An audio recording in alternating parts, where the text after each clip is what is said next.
नमस्कार students. IGNOU study centre निर्माण campus 2281 Sunam Punjab में आपका स्वागत है।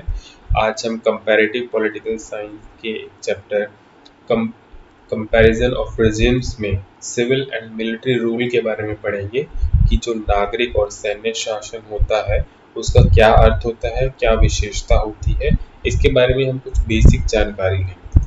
आइए हम बुक की तरफ, चैप्टर की तरफ चलते हैं। देखिए, नागरिक और सैन्य शासन।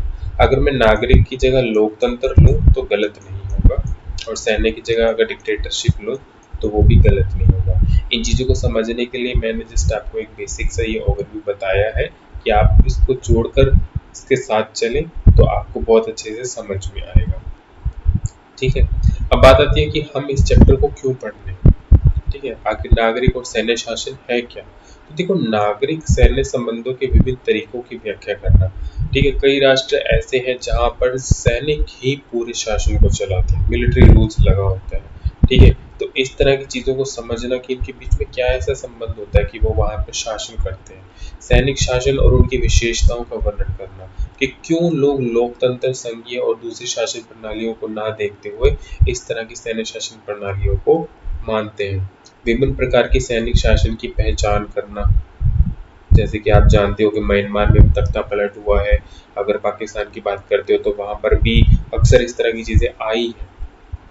जियाउल हक तो जो थे वो खुद पूर्व आर्मी चीफ थे, परवेज मुशर्रफ जी थे, वो पूर्व आर्मी चीफ थे, लेकिन सेना पाकिस्तान में शासन का तख्ता पलट कर देती है और शासन को अपने हाथ में संभाल लेती है। तो ऐसे क्या कारण होते हैं, विभिन्न प्रकार के ऐसे सैन्य शासनों की पहचान करना भी इसका एक मुख्य उद्देश्य है। ठीक है, समाज, अर्थव्यवस्था और राजनीति के लिए सैनिक शासन के परिणाम क्या है। क्या ये अच्छे परिणाम होते हैं कि अगर एक सैन्य शासन आ जाए, क्या इसके बुरे परिणाम होते हैं, उनकी हम चर्चा आज इसमें करेंगे। ठीक, चलिए हम आगे चलते हैं। राज्यों के समकालीन समाज में सेना एक शक्तिशाली संस्थान है। ठीक है, ये हम जानते हैं। क्यों? क्योंकि सैनिक शासन सत्तावादी शासन का एक उपवर्ग है, लेकिन सभी सत्तावादी शासन सेना द्वारा शासित नहीं होते। आमतौर पर सेना उस राज्य में सरकार की बागडोर अपने हाथ में लेती है जो आंतरिक संकट से ग्रस्त हो। अगर मैं म्यांमार की यहाँ एग्जाम्पल दूं तो वो गलत नहीं होगा। ठीक है, बहुत लंबे टाइम से वहां पर आंतरिक गड़बड़ियां चल रही हैं, कोई सूटेबल गवर्नमेंट ही नहीं बैठ रही, सस्टेनेबल गवर्नमेंट नहीं है कि वो टिक जाए। 5 साल इलेक्शन हुआ तो कंटिन्यूसली ऐसा हो रहा है कि एट्रोसिटी चल रही है। ठीक है, कभी तो कोई विद्रोह करता है, कभी कोई विद्रोह करता है, कभी तो कॉन्स्टिट्यूशन नहीं काम से ढंग से कर रहा, कभी लोग काम ढंग से नहीं कर रहे। ठीक है, अन्यथा किसी भी प्रकार की सरकार हो, सेना से कार्यकारिणी के अधीन रहने की उम्मीद की जाती है और बुलाए जाने पर वह मदद के आगे आती है। कार्यकारिणी से यह उम्मीद की जाती है कि वे अपनी ओर से सशस्त्र बलों की वास्तविक आवश्यकताओं को ध्यान में रखें और उन्हें उनका यथोचित दें। जितना जरूरत है आप उतनी सेना को राजनीतिक मामलों में लिखें, ज्यादा लड़ने की तो जरूरत नहीं है। ठीक है, उसके बाद हम आगे बात करते हैं कि दूसरे शब्दों में अगर कहें तो नागरिक, कार्यपालिका और सेना से ये अपेक्षा की जाती है कि वे अपने अपने संबंधित कार्यों को पूरा करें और एक दूसरे के कार्य क्षेत्र में अतिक्रमण ना करें। ठीक है, राजनीति वाले अपने डिसीजन मेकिंग करेंगे, सेना का काम है बाहर की सुरक्षा करना, सीमाओं की सुरक्षा करना, और चुपचाप हो जाएगी। ठीक है, एक दूसरे काम में अतिक्रमण न करें और इस प्रकार एक दूसरे से सुचारू काम को बाधित न करें। हालांकि जो एशिया है, अफ्रीका है, लैटिन अमेरिका के नए उभरते देश हैं के बीच में राजनीति के बीच सेना का हस्तक्षेप व्यापक प्रसार हुआ है। उन्होंने बहुत व्यापक रूप से प्रसार किया है। मैं यहाँ पर अगर म्यांमार, पाकिस्तान की बात करूँ, ठीक है, इवन अगर मैं बात नेपाल की भी करूँ तो भी कुछ गलत नहीं हुआ, क्योंकि ऐसी सिचुएशन वहां पर उभरती है। आगे हम बात करते हैं, राजनीति में सेना के हस्तक्षेप का व्यापक प्रसार हुआ है एशिया, अफ्रीका और लैटिन अमेरिका में। इन नव स्थापित राज्यों में से कई राज्यों ने तो सेना तख्तापलट देखी है। विकसित देशों में अनेक शासन का नागरिक शासन में बदलना 1980 के दशक से और पूर्वी यूरोप में 1990 के दशक में परिवर्तन हुआ है, किंतु तख्तापलट और तख्तापलट की कोशिश की बीमारी कई देशों में लगी और कई विकासशील देशों में सैन्य शासन कायम भी हुआ। ठीक है, अगर हम बात 1980 और 1990 के दशक की करते हैं तो ये चीजें ना शुरुआत हो चुकी थी उस टाइम कि सेना वहां पर तख्तापलट करना चाहिए। अब देखो, शासन की भूख तो हर किसी को होती है, हर कोई चाहता है कि हमें जो पावर है वो मिले ताकि हम पूरे जो राष्ट्र है उस पर राज करें। हम्म, लेकिन एक देखो, ये सिर्फ उन राष्ट्रों में ज़्यादा देखने को मिलता है जहाँ पर एक नया राष्ट्र वो बन रहा है। ठीक है, जब इंडिया भी बन रहा था तो ये शुक्र मनाओ कि हमारे पास उस टाइम इंडियन आर्मी नहीं थी, ब्रिटिशर्स की ज़्यादातर आर्मी थी। हमने तो बाद में अपनी आर्मी को बनाया है, हल्के फुल्के जो हमारे लोग थे उनको मिलाकर हमने पूरे अपनी आर्मी को बनाया। लेकिन जो पहले राष्ट्र है, यानी कि अगर किसी दूसरे राष्ट्र की बात करते हैं जो अभी चल रहा है, बनने की कोशिश कर रहा है, ठीक है, संघर्ष कर रहा है कि मैं कैसे अपनी राजनीतिक व्यवस्था को वहाँ पे शामिल करूँ, कैसे मैं अपनी राजनीतिक व्यवस्था को कायम करूँ। उस दौरान बहुत सारे ऐसे टसल्स होते हैं कि या तो उनकी सेना के साथ नहीं बन पाती, या सेना ये देखते हैं कि ये काम ढंग से नहीं कर रहे, हम डिसिप्लिन में हैं, हम इनको अपने कंट्रोल में ले लेते हैं और हम शासन चलाएं। तो ऐसा जो चीज़ों को फेस नए राष्ट्र कर पा रहे हैं जो अभी स्वतंत्र ही हुए हैं। ठीक है, अब हम बात हमारे अपने पड़ोसी देश बांग्लादेश, म्यांमार और पाकिस्तान में करें तो नागरिक सरकार में सेना पर्दे के पीछे या तो सत्ता में आ गई है या सरकार को आदेशित किया है। कहने का मतलब ये है, हुक्म या तो पीछे से चलाया जा रहा है या वो आगे खुद चला रही है। मैंने जियाउल हक का आपको एग्जाम्पल दिया था। सेना और कानूनी रूप से गठित सार्वजनिक प्राधिकरण के बीच विद्यमान उच्च कोटिता और अधीनता का संबंध राजनीतिक प्रणालियों के वर्गीकरण की एक महत्वपूर्ण आधार के रूप में उभरा है। हम पहले नागरिक सैनिक संबंधों के तरीकों की जांच करेंगे और बाद में सैन्य शासन की विशेषताओं की बात करेंगे। क्या ऐसे कारण है कि जो सैन्य शासन नागरिक शासन के बीच में आ रहा है? एग्जाम्पल के तौर पे मैंने आपको यहाँ बांग्लादेश, म्यांमार और पाकिस्तान जैसे एरिया को बताया है कि वहाँ पर ऑलरेडी ऐसा है कि वहाँ पर मिलिट्री रूल बहुत जल्दी लग जाता है। मिलिट्री रूल चाहे लगे ना लगे, लेकिन पीठ पीछे वो इस तरह से कर रहे हैं। ठीक है, चलिए हम आगे देखते हैं। नागरिक सैनिक संबंध।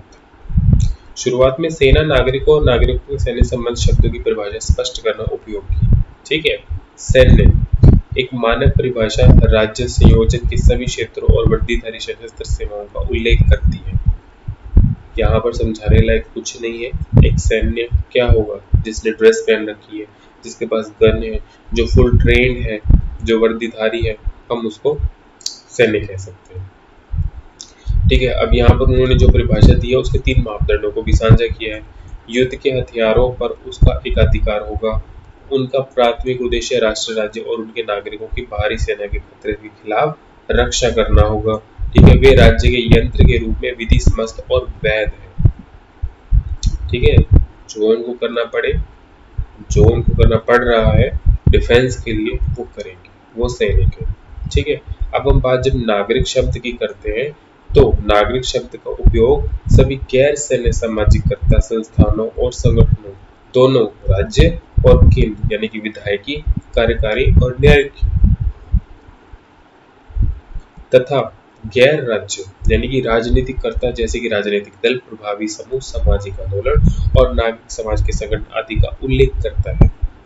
ठीक है, नागरिक सैन्य संबंध शब्द सेना और नागरिक प्राधिकरण के बीच के रिश्तों का उल्लेख करता है अथवा एक व्यापक अर्थ में सेना और समाज के बीच प्रत्येक स्तर पर संबंध को संदर्भित करता है। जब हम नागरिक और सैन्य शब्द की बात करते हैं ना, तो ये दोनों इन दोनों के बीच में एक इंटर रिलेशन की बात करता है कि ये आपस में रिलेट है।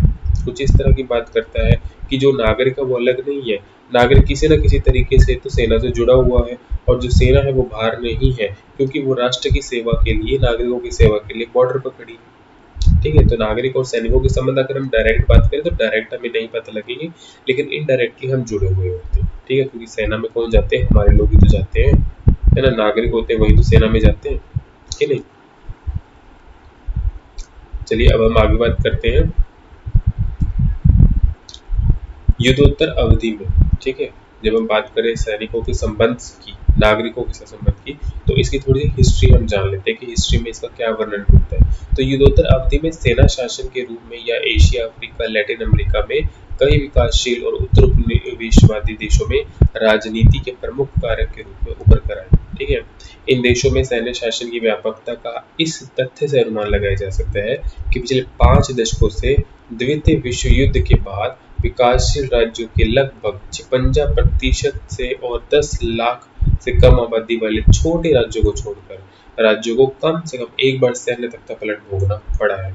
बेशक कुछ विकसित देशों में सैन्य शासन मौजूद था, यूरोप स्पेन में 1930 से लेकर 70 तक के दशक तक था, पुर्तगाल में 1920 से लेकर 70 तक, ग्रीस में 1967 से लेकर 70 तक। मगर फिर भी यह विकसित देशों की राजनीति में सैन्य हस्तक्षेप की प्रमुख घटना थी, जिसने राजनीतिक विज्ञानियों का ध्यान आकर्षित किया कि आखिर ऐसा क्या है कि ये विकसित राष्ट्र है लेकिन यहाँ पर सैन्य शासन भी है।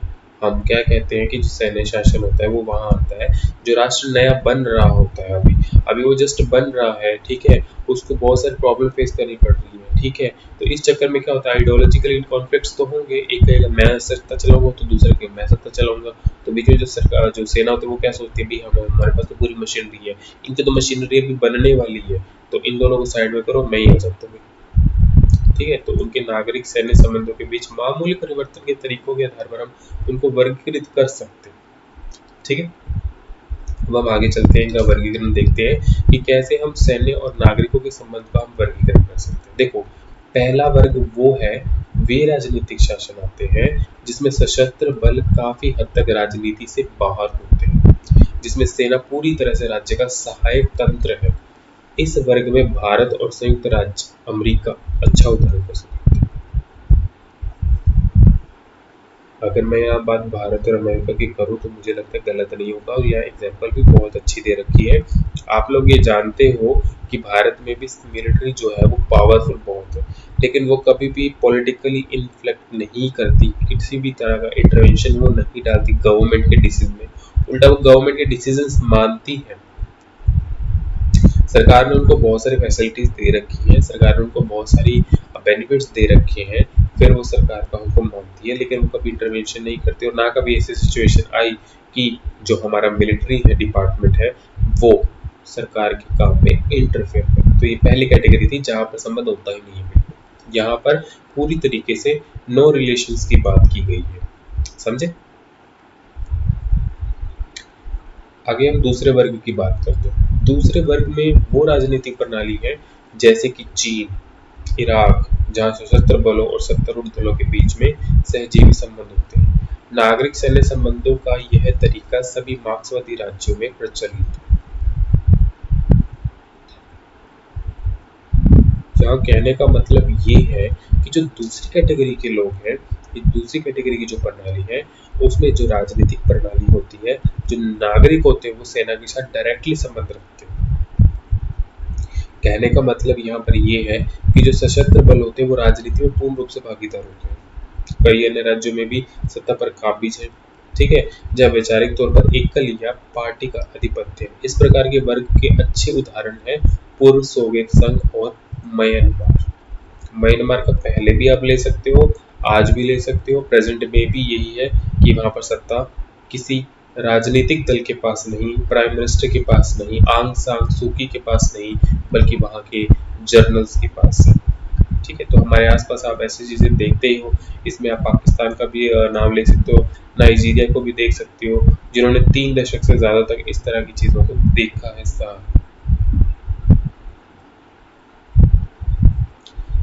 जब हम नागरिक सैन्य संबंधों में भारत की बात करें तो एक एग्जाम्पल बड़ी अच्छी है जो आपकी बुक में भी दे रखी है, जिसको मैं पढ़कर बताता हूँ। भारत में आजादी के बाद से सेना की अराजनीतिक प्रकृति स्थापित परंपरा रही है। आजादी के बाद से लंबे समय तक सेना को कमोबेश विदेश सुरक्षा नीति के मामलों में किसी भी निर्णय लेने से बाहर रखा गया। चीन के साथ 1962 के युद्ध के बाद बाहरी सुरक्षा के मामलों में संवेदनशीलता बढ़ी, लेकिन सेना को राज्य के किसी भी महत्वपूर्ण मामले में कोई भूमिका नहीं दी गई। हमने पहले से ये सोच रखा था, क्यों? क्योंकि हमने बाहर के सारे राष्ट्रों को जज किया था। आप लोग ये जानते हो कि जब हम कॉन्स्टिट्यूशन बना रहे थे तब उसमें हमने बहुत सारी कॉन्स्टिट्यूशन देखे थे राष्ट्र के, ठीक है। तो हमने उनकी राजनीतिक प्रणाली को भी देखा था, हमें ये पता लग गया था कि भाई मिलिट्री को जो काम है ना सुरक्षा करना, बस वो दो, उससे ज्यादा उसकी कहीं अहमियत मत रखो। अगर ज्यादा उसको आप इंटरफेयर करवाओगे ना तो वो फिर एक दिन आपके सर पर बैठ के नाचे, ठीक है। तो नागरिक नेतृत्व और सेना के बीच के संबंध कभी समतल नहीं रहे हैं। ऐसे कुछ मौके आए हैं जब सेना और उसके राजनीतिक आकाओं के बीच खींचातानी शुरू हुई है। अब हुआ क्या था, इसे कहीं अधिक अच्छा उदाहरण तत्कालीन भारतीय सेना प्रमुख जनरल बाद में फील्ड मार्शल थिम्या का है। जिन्होंने तत्कालीन प्रधानमंत्री पंडित नेहरू को अपना इस्तीफा सौंपते हुए वापस सिर्फ इसलिए ले लिया है कि कुछ घंटे बाद उन्हें पाकिस्तानी समक्ष दिल्ली आने वाले थे। कई वर्षों बाद सेना की एक टुकड़ी को उसके असैनिक काल में बिना नागरिक नेतृत्व की आवश्यकता अनुमति की एक गंभीर कानून और व्यवस्था की समस्या की आशंका को देखते हुए स्थानांतरित कर दिया गया था। बहुत बाद में दिसंबर 1998 में नौसेना के प्रमुख एडमिरल विष्णु भागवत को राष्ट्रीय सुरक्षा से समझौता करने और अपने रक्षा मंत्री के आदेश की अवज्ञा करने के लिए बर्खास्त कर दिया। देखो भाई, इस तरह की चीजें भी चल रही है।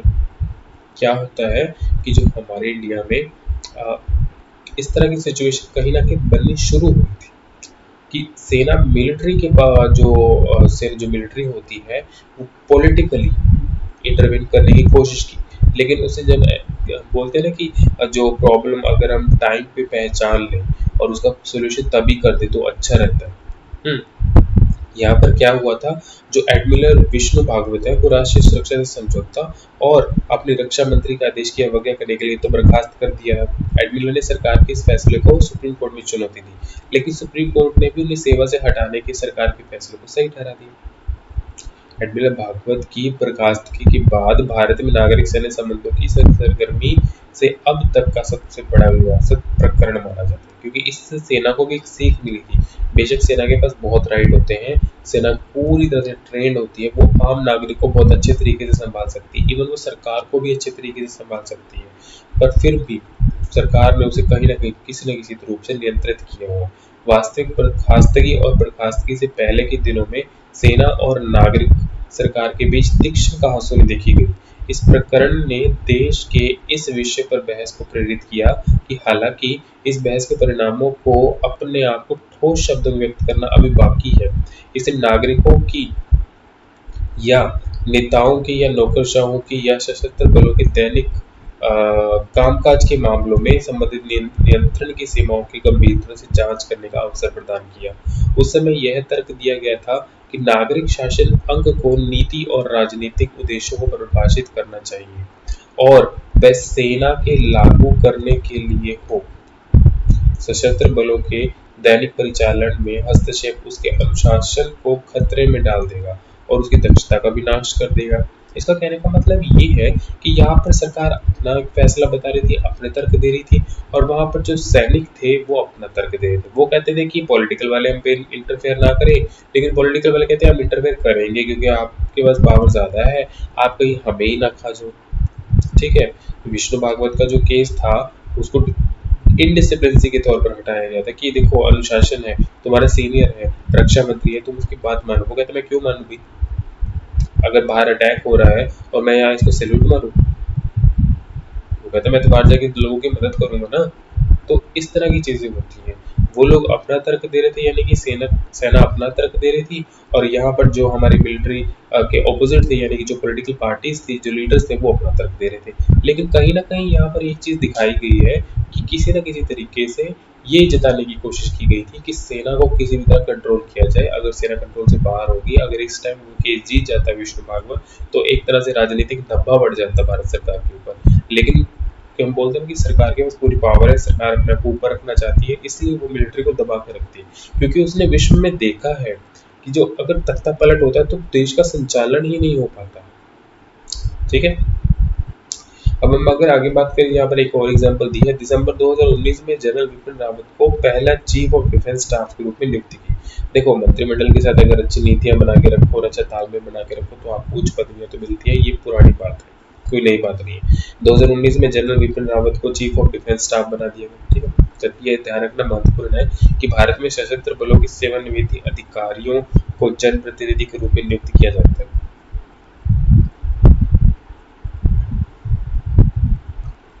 अगर मैं यहाँ पर बात करूँ कुछ ऐसे मिलिट्री ऑफिसर्स की जिनको बाद में जब वो सेना से रिटायर हो जाते हैं तो उनको बाद में MP MLA बना दिया जाता है। कहीं पर वो वाइस चांसलर लग जाते हैं। इसके अलावा भारतीय सेना केंद्र सरकार के स्पष्ट आदेशों पर विद्रोही आतंकवादियों से लड़ने में शामिल भी रही है। ठीक है, अब आगे बात हम अगर चीन की करें, देखिए चीन मार्क्सवादी विचारधारा द्वारा निर्देशित होता देश है। ये चीन की कम्युनिस्ट पार्टी है जो राज्य के मामले को नियंत्रित करती है और कम्युनिस्ट पार्टी की सेना है। ठीक है, तो क्या होता है देखो, कम से कम शुरुआती वर्षों में सेना और पार्टी निकटतम जुड़े हुए थे। माओ त्से-तुंग ने सेना और पार्टी के बीच में अंतर को स्पष्ट किया था। ठीक है, कि उन्होंने ये बता दिया सेना अलग है, पार्टी अलग है। ठीक है, उन्होंने कहा था कि पार्टी को हमेशा सेना पर नियंत्रण रखना चाहिए। हालांकि देखो, इस लाइन को बड़े ध्यान से देखिए, उन्होंने माओ त्से तुंग ने क्या कहा था कि पार्टी को हमेशा सेना पर नियंत्रण रखना चाहिए। हालांकि उन्होंने यह भी कहा था कि राजनीतिक शक्ति बंदूक के बैरल से बढ़ती है। समय के साथ सेना के पेशेवराना अंदाजा हासिल कर लिया और इसने सेना को पार्टी के साथ परस्पर विरोधी भूमिका में ला दिया। हालांकि यह पार्टी जो अभी भी सेना को नियंत्रित करती है, यह स्थिति जो वर्तमान समय तक जारी है। दूसरे शब्दों में, सेना हमेशा पार्टी के अधीन पूरी तरह से नहीं रही। विद्रोह हुआ है चीन में भी। चीन की जो कम्युनिस्ट पार्टी है वो हमेशा कोशिश ये करती है कि कैसे न कैसे करके मैं सेना को कंट्रोल करूं, लेकिन सेना कैसे न कैसे कोशिश करती है वो कैसे बाहर जाए और पूरे चीन पर अपना राज कर ले। ये चीज़ चलती है। ठीक, तो आगे चलते हैं। ये चीज़ें आप पढ़ लीजिएगा कि किस तरीके से 1989 में पार्टी के खिलाफ प्रदर्शन में सेना ने आंतरिक सुरक्षा के कर्तव्यों को देखते हुए वहां पर बहुत सख्त कार्रवाई की। ठीक है, आप 1987 की बात देख सकते हो, 1992 की बात देख सकते हो। ठीक है, ये चीज़ें जो आपकी बुक में है ये बहुत अच्छी चीज़ें हैं। ये एक नॉलेज का खजाना है, आपको टॉपिक समझने में बहुत हेल्पफुल रहेगी। टाइम की शॉर्टेज की वजह से मैं आपको सारी चीज़ें यहाँ क्लियर नहीं कर सकता। राजनीति में सैन्य हस्तक्षेप की व्याख्या। देखो, राजनीति में सैन्य हस्तक्षेप तभी होता है जब या तो राष्ट्र बन रहा होता है या उसकी राजनीति जो होती है सिस्टम वो अभी अच्छे तरीके से स्टैब्लिश नहीं हुआ होता। अगर मैं म्यांमार की बात बताऊं तो देखो, म्यांमार तो बहुत टाइम से जो पॉलिटिकल अनस्टेबिलिटी है ना उसको फेस कर रहा है। वहाँ पर स्टेबिलिटी आ ही नहीं है, पॉलिटिकली ढांचा ही नहीं है वहाँ पर। मिलिट्री वाले तो देखो, नॉर्मल सी बात है, उनको तो पूरा सिस्टम बना होता है, वो पूरे डिसिप्लिन में काम करते हैं। ठीक है, डिसिप्लिन में काम करते हैं, साथ ही साथ उनके पास मशीनरी भी पूरी होती है। मिलिट्री में तो पर्सन्स भी बहुत ज़्यादा होते हैं। ठीक है, और वो वेल ट्रेंड होते हैं, तो उनको तो चुटकी पर समय लगेगा कि वो एक दिन मिनट में वो राजनीति का तख्ता पलट कर सकते हैं। ठीक है, अभी आप म्यांमार में देख ही सकते हो कि वो कैसे उन्होंने किया, और इस तरह की एग्जाम्पल्स पाकिस्तान में भी हुई है, बांग्लादेश में भी हुई है। ठीक है, पाकिस्तान में 2 बार मैं आपको बता सकता हूँ, जियाउल हक जो कि पूर्व आर्मी चीफ थे वो प्रधानमंत्री बने हैं। परवेज मुशर्रफ ने भी किया था, 2009 के आसपास ये किया था। तो राजनीति में सैन्य का हस्तक्षेप तभी बढ़ सकता है या तो वो अभी जो राष्ट्र है वो गरीब है, ठीक है, या उसकी राजनीतिक जो मशीनरी है वो भी एस्टेब्लिश नहीं हुई। आपकी ये चीज़ें इनमें क्लियर होती हैं। ठीक है, सैन्य हस्तक्षेप के चरम रूप का अनुभव होता है, जैसे कि तख्ता पलट करना। तख्ता पलट अब क्या होता है, तख्ता का पलट सिर्फ सेना करती है। राजनीति में तख्ता पलट की बात जब भी आती है तो हमेशा उसको सैनिक प्रवृत्ति के साथ जोड़कर ही देखा जाता है।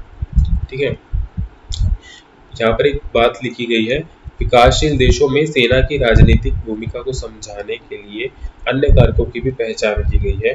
उदाहरण के लिए कुछ विद्वानों ने स्वतंत्रता संघर्ष और उसके बाद राज्य निर्माण के दौरान जो भूमिका निभाई है उस पर सेना का राजनीतिक प्रभाव है। उदाहरण के लिए, फ्रांस से स्वतंत्रता के लिए अल्जीरिया में सशस्त्र बल देश के संघर्ष में अग्रणी रहे थे। इसने वर्तमान समय तक अल्जीरिया में राजनीतिक व्यवस्था में अपनी प्रमुख भूमिका को वैध बनाए रखा। देखो, मैंने आपको पहले भी बताया था कि संघर्ष हो रहा है। ठीक है, मिलिट्री ने बहुत साथ दिया उसमें। अब मिलिट्री में साथ कौन देगा, जो उसके जनरल्स होते हैं। जनरल्स का आदेश ही तो मिलिट्री वाले मानते हैं ना। ठीक है, अब जनरल्स क्या कहते हैं कि देखो भी हमने तो देखो खून पसीना दिया। अगर आप सोचते हो कि अगर आप अब सरकार में बैठ जाओगे ना तो ऐसा कुछ नहीं होगा। हमने अपने सैनिक गंवाए हैं, अपने सैनिक मारे हैं, हमने अपनी आंखों में तेल डाल के यहाँ पर सेवा की है ताकि ये देश आज़ाद हो जाए, तो हम काम करेंगे यहाँ पे, अब आप नहीं करोगे। ये सब चीज़ें होती हैं। ठीक है, तो ये चीज़ें आप इसमें देखते रहिएगा, पढ़ते रहिएगा। अब हम बात करते हैं सैनिक शासन। सैनिक शासन क्या होता है, देखो जैसा कि हमने पहले भी देखा है, सैनिक शासन एक ऐसा राज्य है जहां पर सशस्त्र बलों के सदस्य पूर्णतः या तो मुख्य रूप से या शीर्ष राजनीतिक निर्णय लेते हैं। मुझे ज़्यादा इसको समझाने की ज़रूरत तो नहीं है कि सैन्य शासन होता क्या है। सैन्य शासन का एक आम मतलब वही होता है जहाँ पर सेना राज करती होती है। म्यांमार की मैं फिर से एग्जाम्पल लेकर आ रहा हूँ। क्या हुआ म्यांमार में? म्यांमार में राजनीतिक तख्तापलट हुआ क्योंकि वहाँ पर राजनीतिक मिलिट्री सॉरी राजनीतिक जो उनकी मशीनरी थी वो अच्छी नहीं थी, वो ढंग से काम नहीं कर रहे थे। तो परिणाम क्या निकला? जाके मिलिट्री वालों ने तख्तापलट कर दिया, आंग सान सूकी को बंदी बना दिया। अब सारे डिसीजन कौन ले रहा है? मिलिट्री ले रही है ना। मिलिट्री का कौन लेगा? Army chief. ठीक है, तो वही होता है सैनिक शासन, जहां पर सेना ही सुप्रीम होती है। कुछ बेसिक इंफॉर्मेशन इसके अंदर डाली गई है, वो आप देखते रहिएगा। ठीक है, सैनिक शासन के प्रकार क्या होते हैं? देखिए, सैनिक शासन को आप मुख्यतः हम इसको पढ़कर देखते हैं क्या बोला गया है। मोटे तौर पर अलग अलग सैनिक शासनों को राज्य के निर्णय निर्माण के लिए संरचना में सैन्य बलों के स्थान पर या वह अपने द्वारा धारण की गई शक्तियों के साथ करते हैं। ठीक है, अब किस तरह के सैन्य शासन होंगे, किस तरह के होने चाहिए, ये सब इसमें वर्णन किया गया है। अलग अलग राज्यों में अलग अलग तरह की सैन्य शासन प्रणालियाँ पाई जाती हैं, तो वो इसमें बताई गई है कि क्या वो अकेला शासन करेगा। जैसे कि अगर आप मिलिट्री के हम हेड की बात करते हैं, ठीक है, आपको भी पता है कि जनरल्स होते हैं, लेफ्टिनेंट जनरल होता है जो सबसे सुप्रीम होता है। अब अगर मान लीजिए कहीं सैनिक तख्तापलट कर रहे हैं, ठीक है, उस तख्तापलट में क्या है कि जो सैनिक जो वो होंगे मिलिट्री, उसका जो चीफ होगा अकेला वो डिसीजन लेगा, क्या वो एक ग्रुप बना लेगा जिसमें जनरल्स भी होंगे जो सब बैठ के हाई लेवल की मीटिंग करेंगे और फिर उसके बाद जाकर वो कोई डिसीजन लेंगे? ठीक है, ये डिपेंड करता है कि सैनिक में भी प्रकार किस तरह के होंगे। तो सैनिक शासन का मतलब ये नहीं होता कि सारे सैनिक ही डिसीजन लेने बैठ जाएंगे। जो उसकी हाई कमांड होती है, जैसे कि लेफ्टिनेंट जनरल्स होते हैं, जनरल्स होते हैं, ब्रिगेडियर्स होते हैं, लेफ्टिनेंट्स होते हैं, ये इस तरह की कैटेगरी बनी होती है। इसमें भी हायर कैटेगरी जो लेफ्टिनेंट और जनरल्स की होती है वो डिसीजन लेंगे। तो किस तरीके का होगा ये डिपेंड करता है। ठीक है, तो आप सब इसमें देखते रहिए। जैसे कि यहाँ पर भी दिया अध्यक्षीय प्रकार की सरकार में किस तरह की भूमिका रहेगी। अब हम बात करते हैं शासन की रणनीतियाँ। अब शासन की रणनीतियाँ देखो क्या हो सकती हैं। सैन्य शासन है, रणनीति क्या रखेंगे? या तो वो कठोर रणनीति रखेंगे या वो ज़्यादा से ज़्यादा इस तरह की रणनीतियों को शामिल करेंगे जिसमें ज़्यादा से ज़्यादा सख्त कार्रवाई के ही प्रावधान किए गए हों। क्योंकि ज़्यादातर देखने में ये आता है कि जो हमारी सैन्य शासन प्रणालियाँ होती है ना, वो ज़्यादातर सख्त मिजाज की ही पाई जाती है। आप यहाँ पर एक देख सकते हैं इंटर सर्विस इंटेलिजेंस निर्देशालय, ISI। ISI किसी मेरे को लगता है एग्जाम्पल की मोहताज नहीं है कि वो क्या है। ISI पाकिस्तान की वो एजेंसी है जो सरकार को पीछे तरीके से चलाती है, एक मिलिट्री और एक ISI। ठीक है, मैंने आपको जिया उल हक के बारे में भी बताया था। ये वो पाकिस्तानी जर्नल था, वो पाकिस्तानी आर्मी चीफ था जो एक टाइम तो चीफ रहा और तख्ता पलट करने के बाद वो सत्ता में भी आया। परवेज मुशर्रफ की भी बात करता हूँ मैं। ठीक है, तो शासन की रणनीति कौन डिसाइड करता है? ये डिपेंड करता है कि अगर वहाँ पर तख्ता पलट हो गया है तो जो चीफ होगा, ठीक है, अगर पाकिस्तान की बात करूँ तो वहाँ पे आर्मी चीफ है और ISIS का चीफ है, यही दो डिसाइड करते हैं। ठीक है, राजनीति में सेना और इसके परिणाम। देखो, राजनीति में सेना और इसके परिणाम क्या रहते हैं, ये अच्छे भी हो सकते हैं और ये बुरे भी हो सकते हैं। ये किसी पे भी डिपेंड नहीं करता। जो बुक्स में एग्जांपल्स दी गई हैं उनको आप लोग पढ़ेंगे, मैं आपको बेसिक मीनिंग बताता हूँ कि इसके परिणाम क्या हो सकते हैं। देखो, कई बार क्या होता है कि परिणाम अच्छे भी हो जाते हैं, लेकिन मोस्ट ऑफ टाइम में इसके परिणाम बुरे ही देखने को मिलते हैं। क्योंकि जो एक मिलिट्री का बंदे का माइंड होता है ना, वो एक प्रॉपर डिसिप्लिन होता है। उसको जो ठीक लगता है ना, जो नियम के हिसाब से, जो सख्त के हिसाब से उसको लगता है कि सख्ती से ही सब कुछ ठीक हो सकता है, ठीक है, वो वैसा ही नियम आगे लागू कर देता है। जबकि अगर हम बात करें, अगर मान लीजिए मैं आपको एग्जाम्पल देता हूँ कि मान लीजिए इंडिया में मिलिट्री लॉ आ जाता है। हम तो अभी डेमोक्रेसी में रह रहे हैं ना, ठीक है, हमें आदत है फ्री फ्री रहने की, ठीक है, एकदम से मिलिट्री लॉ आ जाएगा तो क्या होगा? सख्ती हो जाएगी ना। मिलिट्री के जो लोग होते हैं वो प्रॉपर रूल से बाउंडेड होते हैं। उनको पता है कि 6 बजे उठना है तो मतलब 6 बजे उठना है। हमारे इंडिया में तो ऐसा नहीं होता ना। हम जो आम लोग हैं वो मनमर्जी से 9 बजे भी उठते हैं, मनमर्जी से रात को 12 बजे तक भी जागते हैं, मनमर्जी से रात को 1 बजे तक भी सो जाते हैं। ठीक है। तो ये डिपेंड करता है कि जो राजनीति में सेना है और उसे क्या परिणाम हो सकते हैं। हर अलग अलग राष्ट्रों में अलग अलग तरीके के परिणाम दिए गए हैं। जैसे कि यहाँ पर एग्जाम्पल है 1950-60 के दशक में पाकिस्तान में क्या हुआ था तानाशाही में, 1966 में जब नाइजीरिया में तख्ता पलट हो गया था तो उसमें क्या हुआ था, और जो दक्षिण के कुछ हिस्से थे उसमें गुरिल्लाओं ने 1958 में भी ऐसे कुछ किया था तो क्या क्या परिणाम हुआ। तो हर राष्ट्र में अलग अलग तरीके के परिणाम देखने को मिलते हैं। तो ये जो एग्जाम्पल इसमें दी गई हैं इनको आप अपने नोटबुक में नोट करें और पेपर में ज़रूर इसको मेंशन करके अगर इस तरीके का कोई क्वेश्चन आता है। ठीक है, अब हम आगे बात करते हैं इनकी सारांश की। तो देखिए, अगर मैं सारांश की बात करूं तो जो मिलिट्री शासन है वो मैं कहीं भी किसी भी तरीके से सही नहीं मानता। नागरिक शासन सही होता है, नागरिकों की जो सरकार होती है वो सही होती है, क्योंकि सैनिक शासन सैनिक लेवल तक ठीक है। जो रूल्स रेगुलेशन उसको चाहिए होते हैं, क्योंकि हमने सेना को बनाया ही किस लिए है, ताकि वो जो हमारे बॉर्डर्स होती है उनकी सिक्योरिटी कर सके।